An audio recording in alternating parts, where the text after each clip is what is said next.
두 나라가 지금의 일촉즉발의 위기로까지 치닫게 된 것은 최근이 아닌 아주 오래전부터 쌓인 감정이 폭발한 것입니다. 1950년대부터 복잡한 역사가 있었는데요. 이유수 기자와 함께 되짚어봅니다. 자, 이유수 기자. 미국과 이란의 현재 대치 국면, 이게 이제 최근 몇 년 사이에 있었던 일이 아니고 사실은 이제 70년 가까이 있었던 갈등이 터져나온 것 아니겠습니까? 네, 그렇습니다. 1950년대까지 거슬러 올라가고요.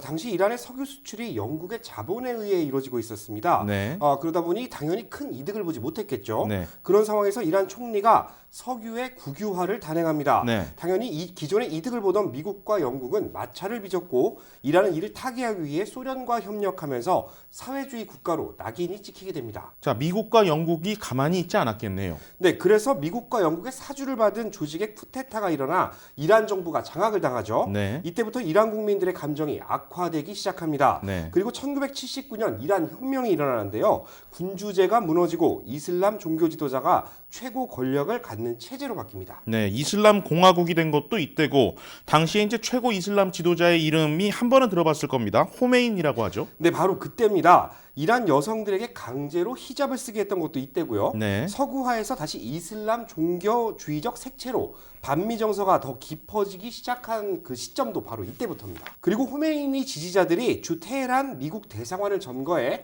무려 444일 동안 외교관 등 미국인 52명을 인질로 삼고 대치하는 사건도 발생하게 됩니다. 네, 미국이 이제 크게 분노를 했겠네요. 이때 이제 이란과의 단교가 이뤄졌고 또 대이란 제재가 가해진 것도 이때쯤이죠. 네, 맞습니다. 그리고 이란 이라크 전쟁이 벌어지는데요. 당시 100만 명이 사망했는데 8년 동안 긴 전쟁 동안 그 미국을 비롯한 서방 국가들이 이라크를 지원했습니다. 미국이 이라크를 지원하던 때다.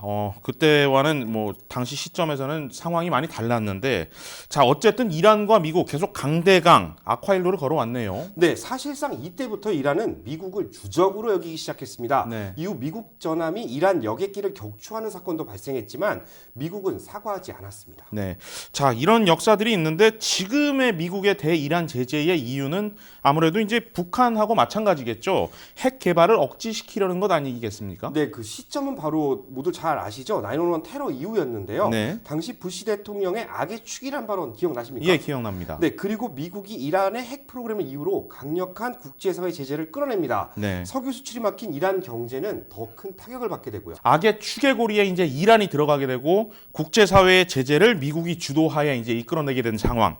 자, 이제 문제는 전문가들의 분석에 따라 봤을 때 이란이 핵무기를 보유하고 있는지 아닌지까지는 아직까지는 정확하게 확신할 수는 없지만 개발 능력은 이미 확보했다. 이건 거의 기정사실화되지 않았습니까? 네, 그래서 한때 그 오바마 대통령 당시에 전격적인 핵 합의가 나왔었습니다. 네. 제재를 푸는 대신에 핵 개발을 중단하고 국제사회의 감찰을 받는다는 내용인데 트럼프 대통령이 취임한 이후에 왜 이란한테만 유리한 합의다. 뭐 이런 이유로 합의를 깨버린 거죠. 그리고 난 다음에 이제 미국과 이란이 지금의 상황까지 오게 된 것이다. 이렇게 볼 수 있겠네요.